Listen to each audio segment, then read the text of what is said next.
ते town committee तरफां सफ़ाई सुथराई जे अमल के बिल्कुल बंद कयो वियो आहे। ही शहरी जो दुकानदार आहिनि इहे पंहिंजी मदद पाण हथनि में फरियो खणी दुकाननि जे अॻियां ढेर गंद जा लॻल आहिनि उहे परे करे रहिया आहिनि, जॾहिं त जेको टाउन जो सफ़ाई वारो अमलो आहे उहो बिल्कुलु ग़ाइबु आहे।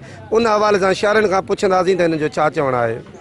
असां DC खेरपुर के अपील था कयूं त सफ़ाई कराए, न त असां किरोना में वठिजी वेंदा आहियूं। बाक़ाइदे हालत लॻी पई आहे, गंद लॻो पियो आहे, किनो लॻो पियो आहे चूंडके में साईं।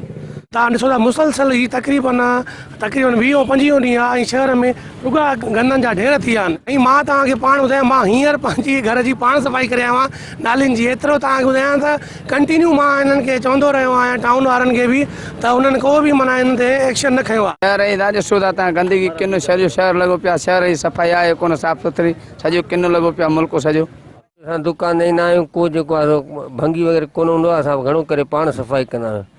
इन करे जेको आहे गंद जा ढेर लॻा पिया आहिनि। जे लिहाज़ असां जमादार करे ते बीठा, असां उन्हनि खां पुछियोसीं भई तव्हां सफ़ाई छो कोन था कयो, हूअं रोज़ु कंदा आहियो। चवंदा असांखे पघार कान थी मिले, तव्हां पघार ॾियो त हाणे सफ़ाई कयूं। हाणे असीं आम माण्हुनि किथां पघार ॾेई सघंदा आहियूं। ॾींदी त पाण ते वधि में TMA साहब वारा ॾींदा, असीं त पघार कोन ॾींदासीं। जी तव्हां चूंडको जे दुकानदार शहरनि जूं ॻाल्हियूं ॿुधियूं। कैमरामैन इमरान अली मलाह सां गॾु ख़ालिद मला, सिंध TV न्यूज़ चूंडको।